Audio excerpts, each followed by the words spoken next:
What you doing? Ran out of space on my phone, so I'm deleting some stuff. Bye, singing dog. Bye, goal. I pronounce you. Bye, wedding ceremony.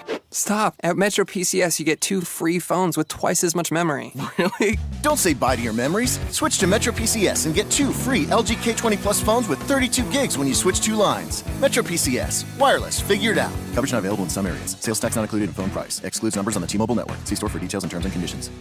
You're locked into Inception Radio Network, Superior, Wisconsin.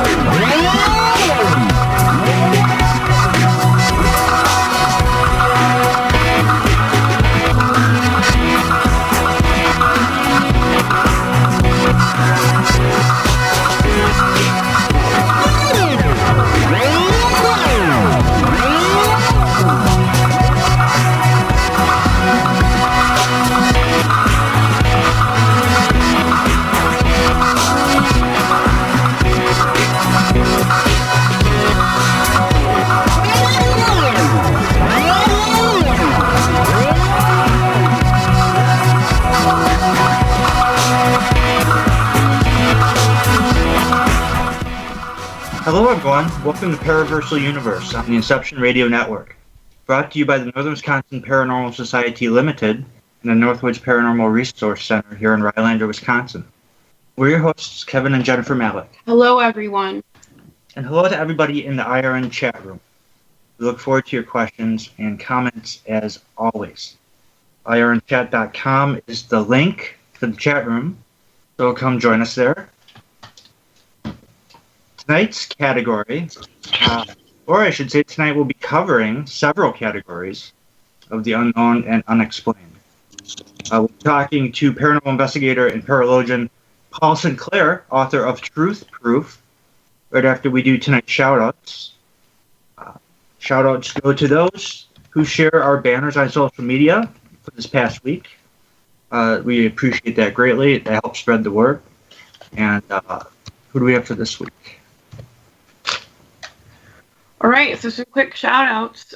They go to Jason Bland and Jamie Demlos of Paranormal Stoop, Walter Brooks, Thoughts of Christos, Cindy Lou, Bizarro World, Howie Odell, The Rift, Lisa Reynaga, Just Short of Crazy, and Donald Gilchrist. And shout out to everybody in the chat room. We see regulars, and we have MJ, of course. We have Dave William Harding, Deborah Merritt Sosby, Mick, who just popped in, Sudan, Quantum Blast, Richard, and Steve Foster. So tonight's guest is Paul Sinclair, author of Truth Proof.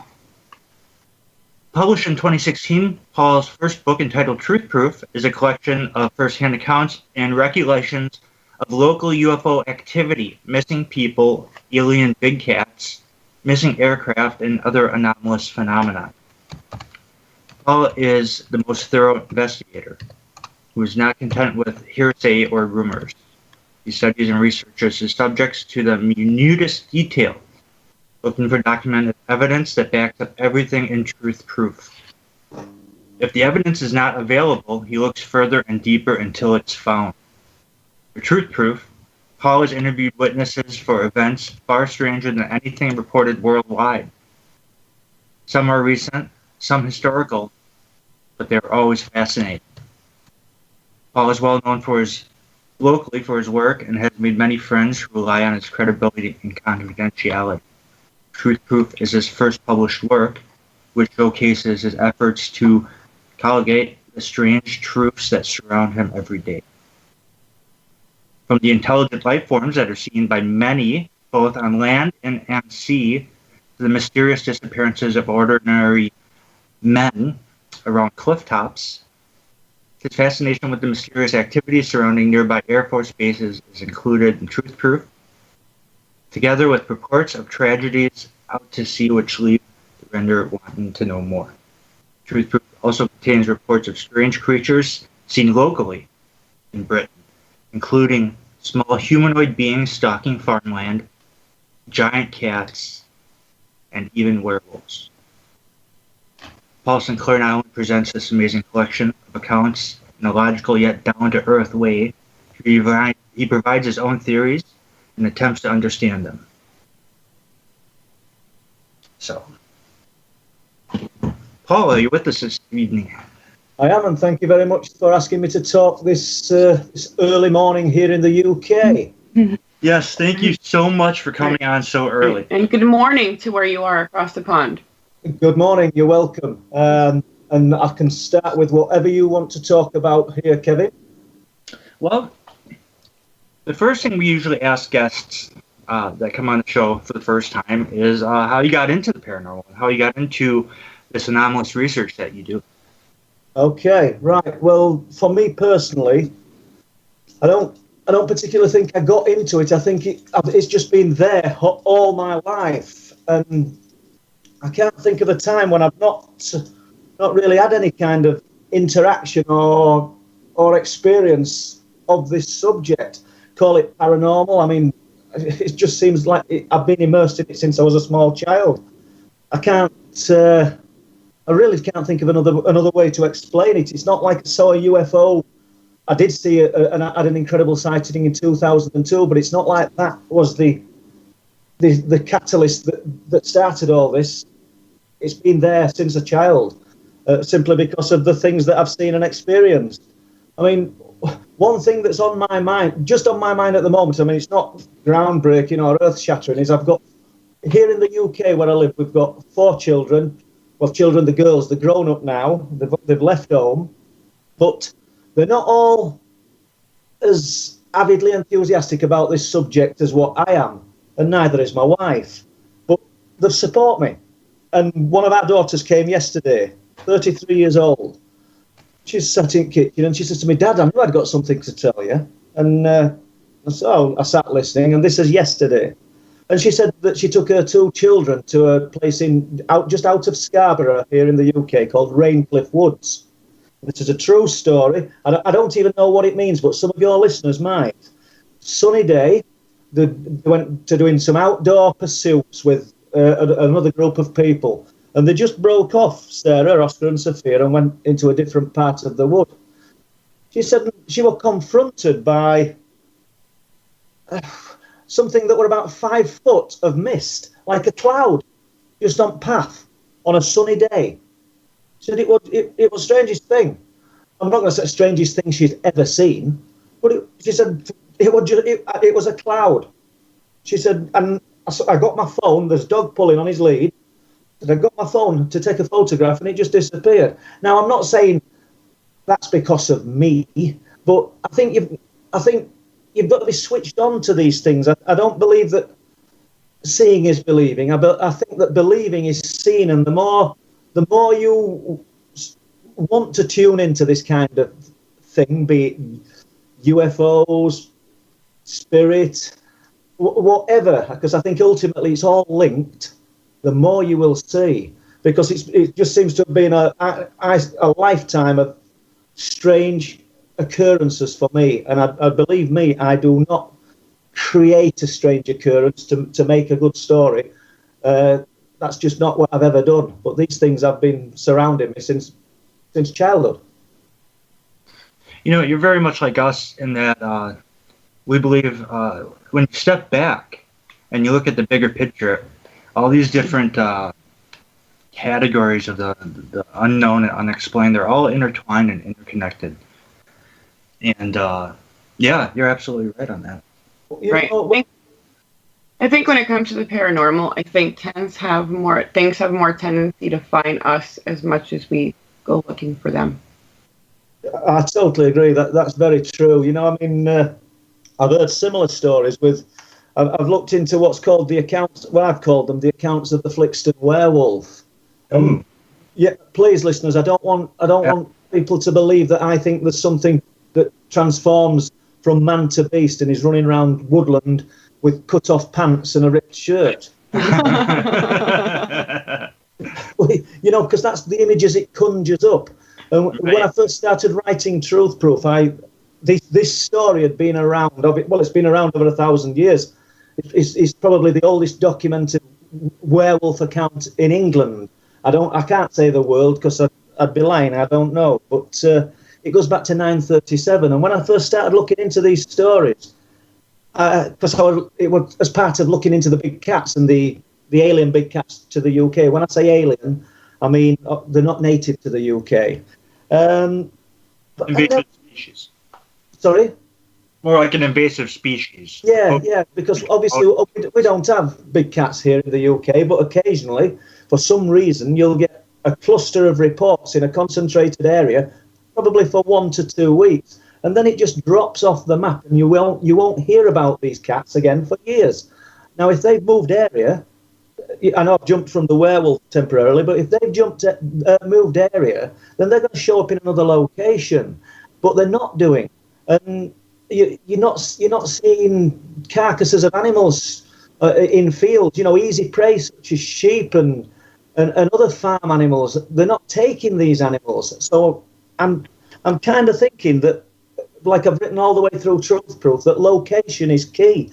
These creatures, these animals, the cats that don't belong, the Flixton werewolf, they're cropping up in the same area constantly, as well as the other unexplained phenomena. You're in UFO sightings in these areas. You've got the missing men. And I say men because mostly it's men that's vanished around Bempton. Now, I realise I've jumped from the Flixton werewolf. So I've just touched on that for a moment. I was looking into the cats, and this story came up at Flixton. And I found out that a refuge had been built in 937 to protect travellers from an infestation of savage beasts. And it says, lest they be devoured. Now, we have to understand that in 937, wolves would have been prevalent in the UK. But there's all sorts of strange things attached to the stories, the early stories, saying that these wolves, or wolf, preferred the blood of the victim to the meat. And just strange little things. I mean, and Flixton itself, the actual village, it's a tiny village. There's Flixton and Folketon, and they're so close. If you put them together, there'd still be a small village. But Flixton in ancient times used to be called Wolfland. And then if you go 2 miles out of Flixton, there's another village called Hunmanby. Hundmanby. Farmstead of the Houndman is what it means. Now, does this mean there's a werewolf? No. But you've got all these connotations to the dog. We've got a burial mound called Wolf Howe.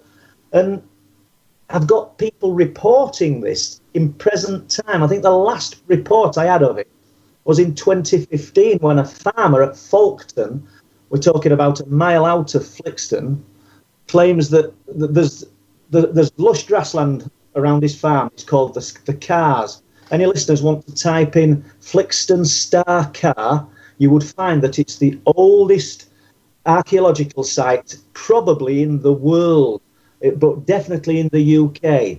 It goes back 11,000 years where they found these fabulous finds. Now, it used to be a lake called Lake Flixton 11,000 years ago. And this farmer claims that his horses were all rallying round in a paddock and agitated and upset. And when he went to look what was the matter, he said there was a man covered in hair with a dog's head running along the Flixton Cars. He said, and at one point, this is a daylight sighting, it stopped and crouched down. I don't know why. He doesn't. Stopped in the middle of the fields. I mean, they're spread for probably half a mile in the basin of this, what was Lake Flixton. And then it carried on going up into some woods. And then you find interesting little things that the woods that it ran into, there are burial mounds. It's called Spell Howe. Spell Howe is one of the burial mounds, and close to it is Elf Howe. And then further on, at Flixton Star Car, up on top of Flixton and Staxton Wold, there's another series of burial mounds called Sharp Howe. That is a barrow cemetery. And there's 7 there. And I think it was 1948, 2 boys, one of them's now deceased. He's an old man, the one that's alive now. This is the same man who told me he'd never heard the story, and it took ages. But I don't mean coaxing it out of him. He just kept speaking to me as I was researching in the village. And one day when he realised I'd found out quite a lot, he told me he'd seen this thing as a small boy, or as a young boy, should we say, when they were out playing up around the burial mounds. And he claims that it was squatted down against a tree, looking at something in its hands. And he didn't say pause. He said, and me and my friend, we stopped and we stood looking at this thing. We just came upon it. He said, and we were absolutely petrified. And this, whatever it was, just lifted its head and looked at. What you doing? Ran out of space on my phone, so I'm deleting some stuff. By singing dog. By goal. I pronounce you. By wedding ceremony. Stop. At Metro PCS, you get 2 free phones with twice as much memory. Really? Don't say bye to your memories. Switch to Metro PCS and get 2 free LG K20 Plus phones with 32 gigs when you switch 2 lines. Metro PCS. Wireless. Figured out. Coverage not available in some areas. Sales tax not included in phone price. Excludes numbers on the T-Mobile network. See store for details and terms and conditions. And he said, we ran and we ran until we got home. Now, this doesn't sound like a predator, because not a predator in the sense that we perceive a predator, because something with a dog's head, biped, covered in hair, you would think it'd be an apex predator here in the UK. But this thing never did anything. And this guy's old now, and he told me that his father knew about the Flixton werewolf, his grandfather. He said it went back generations. He said, but he could only think of 5 people in the village of Flixton now that would tell you any stories, unless they'd seen it themselves. In his words, he said, if you've not been here 50 years, we don't even class you as a local. So, that's just touched on the Flixton werewolf, Kevin. I mean, I don't know if you want to go anywhere else. What's interesting about that, we're here in Wisconsin. And, of course, we have, Dogman, and one of the correlations is the connection between some of these dogmen or demon dog sightings and burial mounds. Yeah, I totally agree there. The burial mounds seem to be key. And I've spoke to Native American Indians who in depth who've told me that they think, I've deliberately sought them out, sorry, my dog's coughing there, in depth, that have told me that they believe that what we call the Flixton werewolf is a skinwalker. And an interesting thing that they said was, this is a creature that can live between worlds.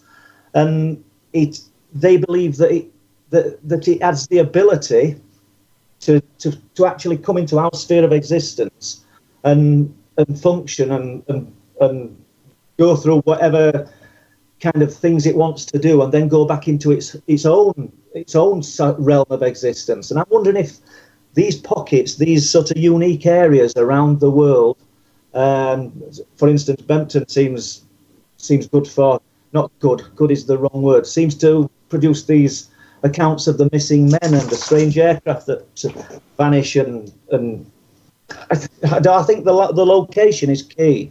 And the burial mounds, I'm not sure if it's almost like the ancient gods like Anubis and the Mayan god, is it Exol, that they were guardians of the underworld, and the sort of the dog gods. And if you wanted to stay with that for a moment, I've got the most unusual story from a location quite close to here, just about 6 miles away. But it's a recent one, and I've never heard one like it, where this guy tells me that, well, it was in his 30s. He's in his 30s now, and he was in his 20s when this happened. And what he says is he had an heart attack, and it's documented, and he did have an heart attack. Now, he'd never told anybody why he believes he had the heart attack. It was quite unexpected, as in no history of heart problems. Is actually, they've not expected him to have another heart attack. It was just quite out of the blue, but this guy did have one. And he claims, he's told me that it was in his bedroom, of all places, one night, when he woke up in the night and he saw two, he said what he described as looking like Anubis walking through his room. He said, and one of these creatures walked straight through the wall. He said, literally, and I'm assuming that he's upstairs. I haven't actually asked that. I don't think it was a bungalow, but this creature walked straight through the wall. Now, listeners, I can only deliver you what I'm told, but this guy did have a heart attack. He has kept this close to himself, and this is what he believes gave him the heart attack. He said the second one turned and looked at him. He said and he could see that he had seen that there'd been a connection. It had seen him. And it walked towards him as he lay in his bed and put its hand in his chest. And he said he had an heart attack. Now, we're not talking put its hand in his chest and cut him open. Just imagine you putting your hand in through the air now. That's what happened. He claims this thing's hand went into his chest and he had an heart attack. Now, that's just a short snippet of an unusual story, one like I've never heard before. I've heard the stories of the dog men. We've got a Colin Keelty, a great guy here in the UK, who's a friend of mine who investigates the dog men. I think they're just plays on words, to be honest. I mean, dog men, werewolf, whatever we want to term them. I think ultimately we're dealing probably with the same thing. I know there's a lot of people believe that they're flesh and blood. And I'm not going to argue with anybody's belief system, providing that they respect mine. The angle I'll look at that is that if it's flesh and blood here in the UK, we simply don't have the areas of woodland to sustain such a creature. We're not seeing the decimation of livestock. Occasionally we get a deer killed in unusual circumstances. I've heard of deer up in trees, which suggests to me that it's the work of big cats, that aren't sort of native to this country. But I personally do not believe these accounts of werewolves and dogmen, for want of a better word, are living, breathing, flesh and blood creatures. When you get your hunters out with respect in the USA, telling you that they shot this thing with a 30-yard 6 centre mass and it had no effect, it kind of tells you that we're not dealing with something that's quite normal. I don't know what you guys think. Well, I think that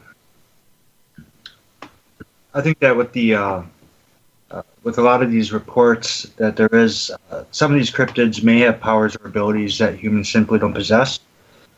I also believe that some of the stuff may be occult related, possibly.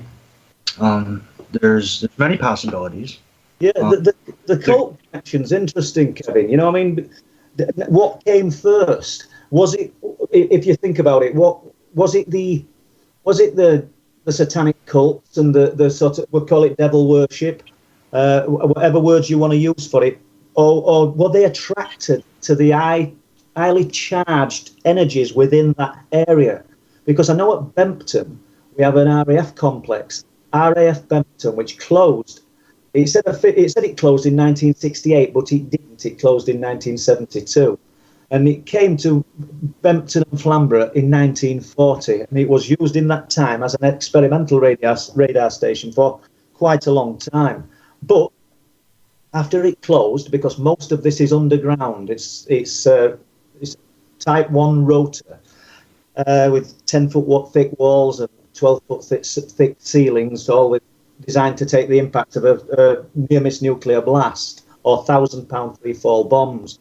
But after it closed, it was left open and unattended, and it was used from mid-1970s to mid-1990s intermittently by a satanic cult. And this is the same area where people have gone missing. I'm not attributing the cult to the people going missing, but I think they were attracted to this area because of the high strangeness and the unusual things that seem to be able to manifest from this area. I mean, anybody, once again, I keep sort of referencing Google or search engine, just type in RAF Bempton. You will find lots of information about this. I mean, the walls are sort of beneath the bunker. I mean, it's a lot of years since I went in it because it's sealed now. But festooned afterwards with graffiti, very explicit satanic graffiti, which I don't think the cult ever did. I don't think they would leave a calling card. But was it real, the cult? Yes. This information has been the most difficult, even harder than collecting UFO accounts and accounts of the Flixton werewolf. The people around the area do not want to talk about this cult. Were some of the people around Bempton involved in this? Yes, I believe they were. And I think that is the reason I'm really struggling But that said, I have had people come to me and tell me that in their youth, they've gone down into the bunker and found dogs crucified to crosses down below, and huge circles, because there's 900-foot passages below this bunker. Huge circles of red candles all melted down, and they found robes, not just pillowcases with holes cut out, but well-made stitched eyelets and proper nose cone type robes with mouth holes within the bunker. So it was actively used for some kind of ritualistic purpose intermittently from the mid-70s to the mid-90s. And I think that these people knew the importance of the land. And if these people, because it is a taboo, highly secret kind of society, if you like, if they've got contacts elsewhere, they know that of other places where the area itself was capable of enhancing whatever it was that they were working with, if that makes sense. And I do think Bempton is one such place. I mean, I started looking into the missing people at Bempton, and people just literally vanish. Okay, we've got cliffs that span from 200 to 400 feet in a 3-mile stretch that look straight out to the North Sea. But please, people, believe me, anybody who's committed suicide in these areas, I have not worked on. I have not looked on in any great detail if I've read of a case where there's been a history of depression or someone's left a note. I've never included them in any of my research. I cannot rule out that some of these people may have committed suicide. However, it just strikes me as highly unlikely. You know, there's a guy called John Deakin who parked his car up, a regular walker, walking sticks, sandwiches for the day, looking forward to being a granddad for the first time. Excellent job, no problems with life, or none that his family could perceive.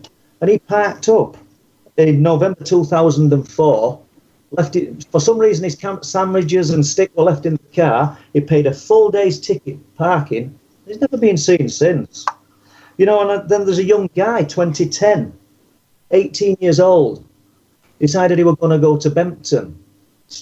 The last known whereabout that his family thought he would be Bempton, because when they looked at his computer, he'd been looking at images below the bunker of RAF Bempton, and he took an interest in the bunker.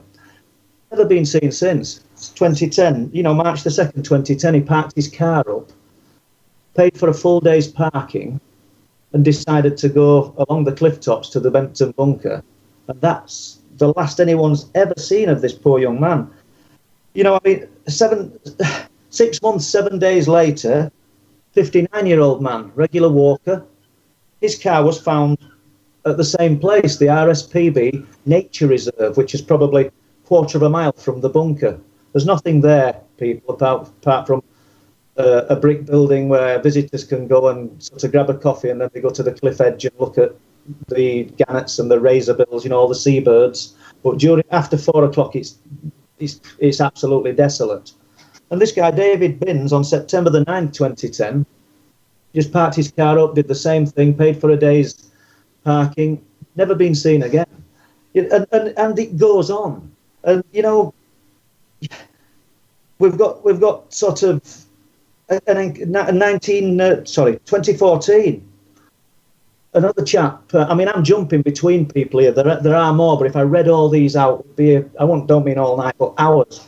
A guy called Simon Hodgson, well known within his family. He had a VW camper, and he used to go to various locations and just spend 2 or 3 days at each location. That was his passion, and that's what he liked to do. Simon parked up December the 20th, paid for a day's parking, never been seen again. So crazy. This is Bempton, by the way. All this is Bempton. 7 days later, this one 16 miles away, actually, up the coast from Simon Hodgson's disappearance. Let me just get this right now. Edward Machin, then, once again at Bempton, I'm sorry, listeners. Edward Machin walked up Cliff Lane to the nature reserve, The reason he was on foot was because he took the journey by train. The CCTV at one of the cottages, I spoke to the guy, was the last person to see this man. Walking up the lane, he told his family he were off for a day to the nature reserve to look at the seabirds and just enjoy the countryside. He's never been seen again. And then 7 days later, 16 miles up the coast, a guy took his 2 spaniel dogs for the day with him to go fishing. And Simon, this guy was called Nigel Savage, never been seen again. I mean, I've not gone into detail, Kevin, with these men, but they've had no history of suicide, depression. And when people say to you, you know, because it seems a regular thing, not a regular thing, but it seems the first thing people say is, well, people commit suicide at Bempton. And I don't think that it's any more a suicide spot than anywhere else in the UK. What does happen at Bempton is if someone goes missing, if someone's... What you doing? Ran out of space on my phone, so I'm deleting some stuff. By singing dog. By goal. I pronounce you. By wedding ceremony. Stop. At Metro PCS, you get 2 free phones with twice as much memory. Really? Don't say bye to your memories. Switch to Metro PCS and get 2 free LG K20 Plus phones with 32 gigs when you switch 2 lines. Metro PCS. Wireless. Figured out. Coverage not available in some areas. Sales tax not included in phone price. Excludes numbers on the T-Mobile network. See store for details and terms and conditions. Vanishes from the cliff tops. Instead of just having the police looking for you, you get the police, the air sea rescue, you get Coast Guard, you get all manner of people. You get the fire brigade looking in the bunker, the RAF bunker. So it becomes a news item more than it would if someone went missing just in town here, where you'd only have the police searching for them. So I'm not with that theory. And these people don't seem to have had any particular reason to go missing. But also, Kevin, in this area, there are aircraft that vanish just off the coast, in between 10 and 25 miles off Flamborough and Bempton. I mean, a lot of times the aircraft are found, but they crash in strange circumstances. I mean, I don't know if you want to touch on any of that in your next part of the show. Yes, actually, we are going to take our first commercial break. You are listening to Paraversal Universe on the Inception Radio Network. We will be right back. Welcome back to Paraversal Universe on the Inception Radio Network. We're your hosts, Kevin and Jennifer Malek, and we're chatting with Paralogian Paul Sinclair, author of Truth Proof. But before we bring him back on, I'd like to take a minute and thank everyone that makes Paraversal Universe possible, including graphic art designer Lawrence Stimiza, webmaster Joe Champion, music by Matt Stens, producer Mike M.J. Lucas, and of course to God for granting us this wonderful show and opportunity here to be with you all. This next segment is brought to you by Lucas Wellness and UFO Wisconsin Research. We have 3 Paraversal Universe like pages on Facebook, so check them out. Also check out Jennifer's like page, Jennifer Malek, Psychic Demonologist, and of course the Northern Wisconsin Paranormal Society Limited like page. We also have 2 group pages worth noting: Lake Monstrosities, which is the largest group page on Facebook for aquatic mysteries, lake monsters, and finally Ultimate Conspiracies, which is pretty much self-explanatory. If you have any questions for our guests, go to ironchat.com. Go to our live IRN chat room, where you can post questions and make comments. Jenny will pass those along. Next week, we will have on ufologists Derek Tyler and Deborah Jane East, and we'll talk about Derek's new book, Alien Contact, The Difficult Truth. And we have so much to talk about with Paul. Just a bunch of stuff we were talking off air, and we have questions coming from chat. Anywhere you want to start, Paul? Well, sorry. Why don't we start with one of the questions? Yeah. Okay, we'll start with, we have a couple of questions to ask. And very quickly, I want to say a quick shout out to everybody in chat who shows up every Friday, and we thank you for taking your time to come in and hang out with us and hear what we have to say and what our guests have to say. Okay. So, the first question for you. Based on your experiences, what is your general theory of reality as it exists on planet Earth? what is going on, in very broad strokes, the view from 6 miles up, so to speak. Have you developed a sort of general unified theory of the world from the paranormal perspective? Wow, that's quite a question. In a word, I don't think I know what's going on. And I'm sorry to sound so dumb when I say that. I think people who believe that they do are probably wrong, because wherever we see, whatever seems to be interacting with us, seems to be able to turn on a sixpence and throw up another quirky kind of belief system. I do believe everything's ultimately connected, and when you say from 6 miles up, I think whatever's happening, although we probably are getting visited, when you look up in the sky and you see all those stars, we can't believe that we are ultimately the only thing of intelligence, if you can call us intelligent. But I believe everything that's happening around the world in a crazy kind of way, sort of UFOs, paranormal related, it's already here. It's not traveling from space. I believe it's more of an interdimensional type existence. If I'm on Radio 1 and Radio 2's at just the turn of the dial, I think that is probably where we are with this. Is it coming from other planets? Yeah, it could be. But what's to say that these other existences haven't developed technologies where they don't have to fly?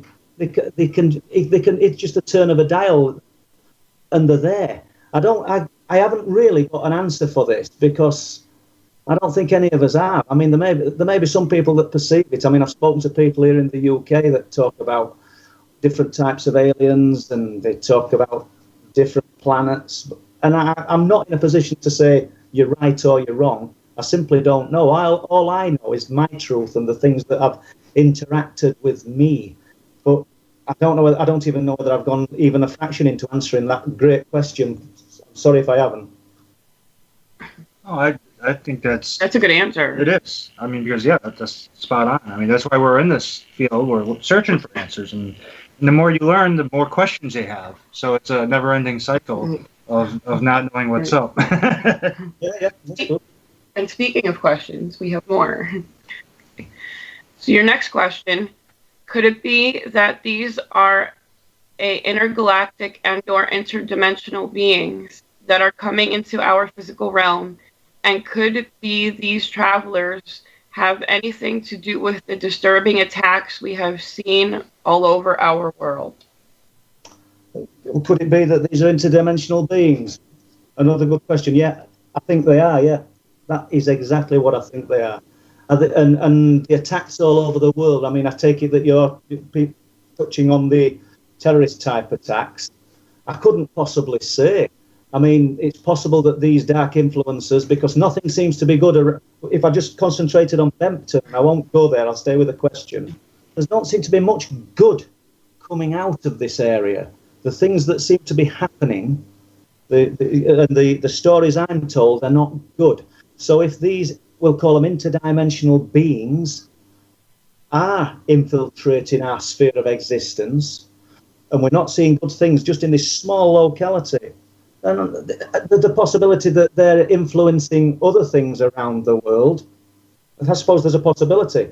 I don't want to link them to terrorism. I don't want to link them to anything in particular, but I would not rule it out that the darkness, the unsavoury aspect of this subject, shall we say, would be influencing other things. Yes. All right, so our next question, the hexagram headstones. A researcher saw a wolf or dog man after having these stones in her house. Could this be related to all of these others? Yeah, I can see where she's coming from with that. I didn't know what the question sort of threw me for a moment. Yeah, but do you think that could come to what I was speaking about earlier when I said I don't think it's seeing is believing, it's believing is seeing. And these stones, I wonder if they put us in the zone and put us in a mindset where we're able to tune in to this kind of thing. I think so. Yeah. can you just run the question past me again, please? Okay. Hello? So the next question we have, what is the strangest incident you have come across, the most disturbing and the most sublime? Okay, good question. You'll have to stop me because this could last a while, because the strangest things I've ever come across are what have been in my life. And waking up with holes in my arms and holes in my back. Not little pinpricks, not even cigarette burns. I'm talking about holes.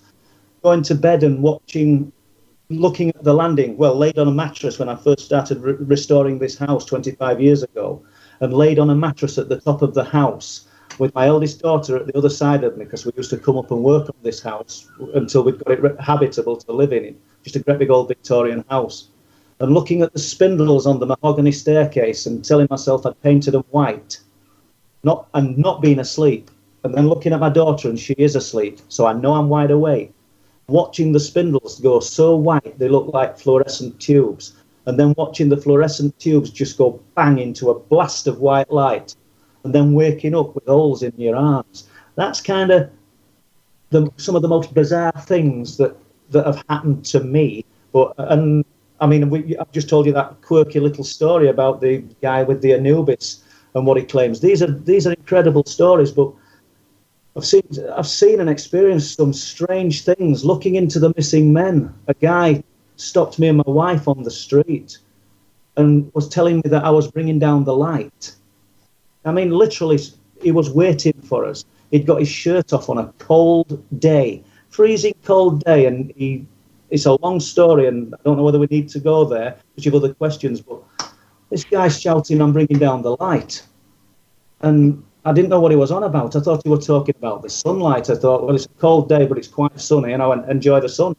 And we did a bit of shopping. We went to have a phone unlocked, to be honest with you. And on the way back round, 20 minutes later, this guy's at the other side of the road, sat on a wall with a wraparound jumper on. A very tight-fitting brown jumper on and wraparound sunglasses.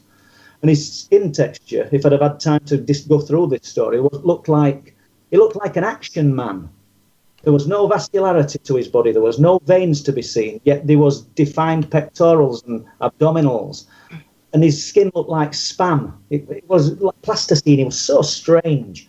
And as I approached with my wife, and I don't shy away from conflict. I don't go looking for it, but I don't shy away from it. And as I approached with my wife, he'd got his back to us. And I said to Mary, I said, oh my God, that guy's there who kept shouting at us. And he turned round before I even got to him. And it was, you know what you're doing. You're bringing down the light. You have to stop. And for some reason, I couldn't get away from him. You're a little bit taller than me. I'm not tall. I'm only 5'6". We'll say 5'8". And he stood. There's the three of us. And he's kept repeating, I'm bringing down the light. And he was talking about other things. And as I'm answering him, God knows why I didn't go away, he's turning everything I say inside out into riddles. I just couldn't beat him for words. And it was an horrible, uncomfortable situation, and I couldn't see his eyes. And I was trying to gauge how old he was, but I couldn't tell because he'd got bald, spam-coloured skin, and it was weird. And at one point, he reached out and touched Mary on the shoulder. And there was sort of a little 1 second understanding that if I grab your hand, me and you are in conflict. I don't know what it was. But he went, I'm not talking to her. I'm talking to you. You have to stop bringing down the light. Now, I didn't know what it meant, and we walked away. Oh, he said he lived in Rickle, because I did ask him, and he'd arrived on a push bike that was parked at the other side of the road. My wife commented afterwards, I never saw the bike because I'd got my back to it, that the bike had no brakes. It didn't have on either side of the handlebar. We didn't know where Rickle was, but earlier this evening when we spoke about the missing men, Simon Hodgson vanished on the 20th December 2014. So it gives you an idea of the time of year when this guy talked to me, because he spoke to me before Simon Hodgson vanished. Simon was from Rickle. Now, Simon wasn't this man, because I've seen pictures of Simon Hodgson, but I couldn't get over the connection that this stranger, this who kept saying, bringing down the light, told me he lived at Rickle, which is a small village 50 miles away. And then my wife said the bike didn't have brakes. Now, my wife believes that this man was an alien. That was her exact words. And for Mary to say something like that is unusual, because you won't find her immersed in this subject like I am. And he frightened her. And the guy at the barber shop over the road came out the day later and told us that they'd been observing him, and he was waiting for us. He says, because as soon as we came out of our home, which would be probably 100 yards away, he looked up the street, watched us walking down, and then started shouting. What that was all about, I don't know. But strange experiences. I think my life has been filled with these kind of strange experiences. Sorry for labouring on that question. No, that's excellent.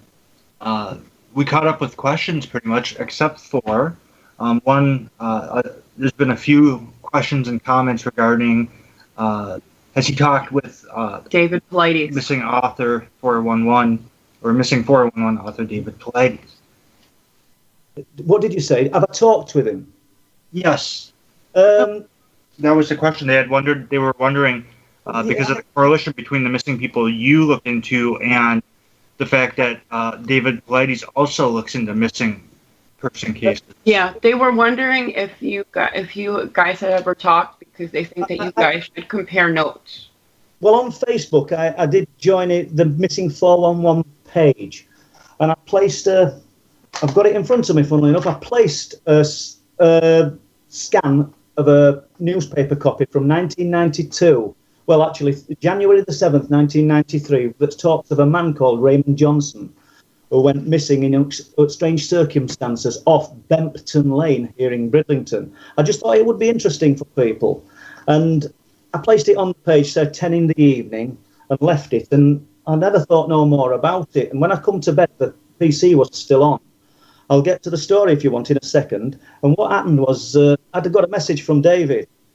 And it'd been midnight, and my wife had gone to bed, and I didn't have the information. All I'd done was scan the document, and I didn't have all the information to hand, and I was just about to shut the PC down. And he wanted to know some information. So I tried, off the top of my head, but bear in mind my wife's just gone to bed, to give him this information, and I sat and waited for 20 minutes. I'm sorry, this isn't meant to sound disrespectful to anybody, if it does, but I've just got to tell you how it is. I sat and waited for 20 minutes, and I got a reply saying, I can't even remember the reply, probably 2 or 3 words, and I tried to answer that, and it got late. It got into early hours, and I couldn't answer the information because I'm sat in the darkness, and all my paperwork's in other room, and it's not daytime for me. And I think David said, "Oh, forget it. I'll get somebody onto it." Words to that effect, and that's the only dealings I've had with David. I mean, I'm sure that he's a great guy, and I've got to say this: I admire his work, but I also admire Steph Young's work immensely. And I just briefly mentioned Derek and Deborah, Derek Tyler. Yes, there are guests. Your guest next week, Alien Contact: The Difficult Truth. I've read the book; it's absolutely fabulous. I'd just like to give Derek a big thumbs up. But I could stay on this case of Raymond Johnson for a while, unless you've got more questions. We have questions. All right, hit me with the questions then. Do you believe it's possible that portals may exist on some level? Yes, most definitely. Once again, a play on words. It's just locations. I don't know whether portals move or whether my gut feeling is that, if you can call it a portal, these areas, and I know I've said this before already tonight, exist, and that's why they're throwing up these anomalies. So if you want to call them portals, then portals is an excellent word, because I can't think of another word to call them. These areas are just capable of producing these events of high strangeness, and I just happen to be lucky or unlucky. I don't know if I vanish. I've been unlucky, people, and you'll be able to talk about me at some point. Lucky to be able to research in this area or around Bempton, Flamborough and East Yorkshire, where we seem to have one such area. So to answer the question, yeah, I do believe that if you want to call them portals, yeah, I believe that they're very real and these anomalies exist. What about ley lines? Yeah, definitely. I don't know what the connection is, but the field next to RAF Bempton is called the Lays. Probably 6 miles from here, we've got the Rudston monolith, which is on a ley line, and that's the largest standing stone in the UK. If you go from the Rudston monolith and run a ruler through a map, you will come to a burial mound called Willie Howe. Now, that is probably the most famous burial mound in the UK, at Burton Fleming, and that's attributed to stories of elves and fairies. And if you carry on with that map and run that line all the way through, that takes you directly to Sharp Howe, where the Flixton werewolf story comes from, with the two young boys, in 1948. Do you know? So, and strangely enough, the RAF base is at the side of the field called the Lays.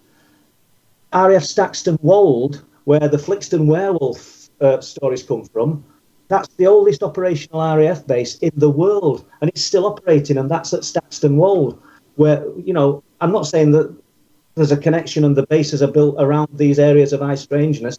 It could just be coincidence. But yeah, I do believe that ley lines and highly charged land seem to, I know we can't see this, but they seem to be prominent in these areas.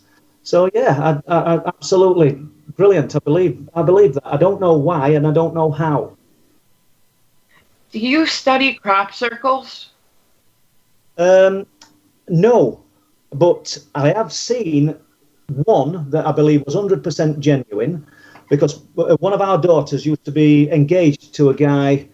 I'll not say his name, but they owned a farm in Rudston, and his dad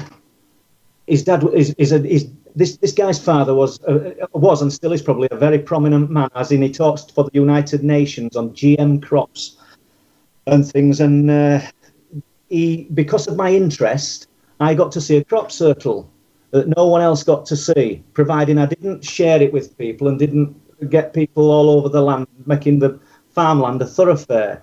And it was nothing. It was just a 60-foot round circle out in the middle of nowhere that had appeared overnight.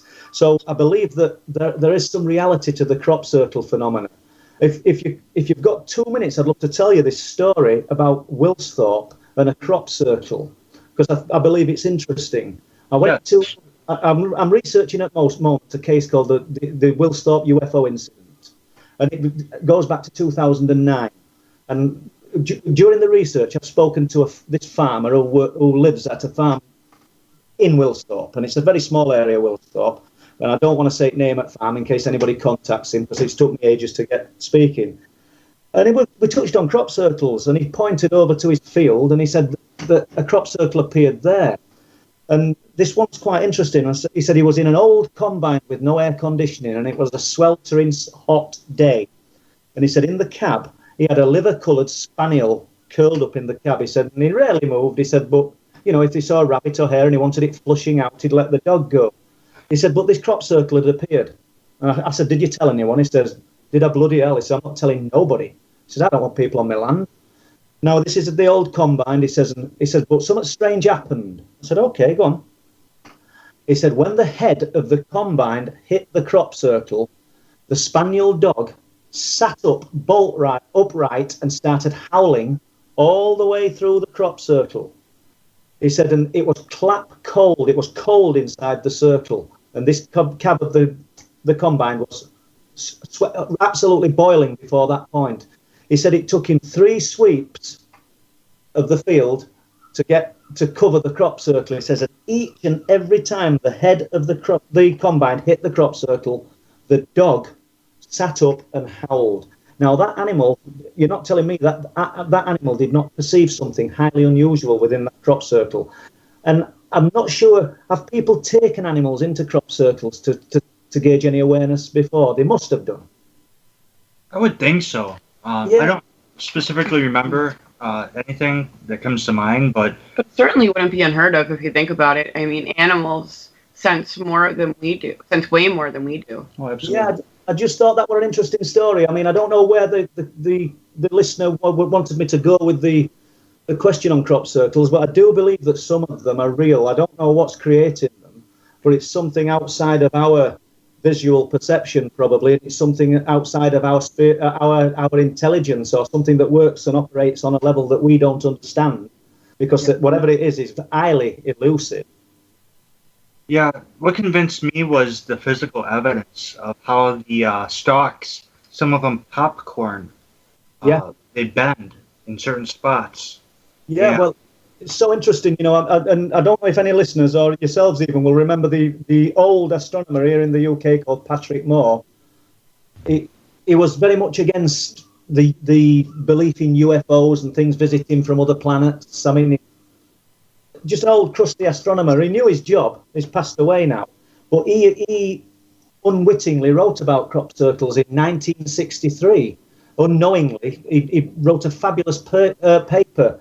And if any listeners want to type in craters 1963, you will find information related to craters that appeared all around the UK in July of 1963. I know because I I didn't look into a crater.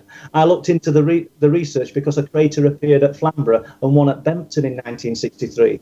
And the interesting thing was Patrick Moore was brought in by the Army, by the MOD, because they visited every one of these craters that appeared all over the UK.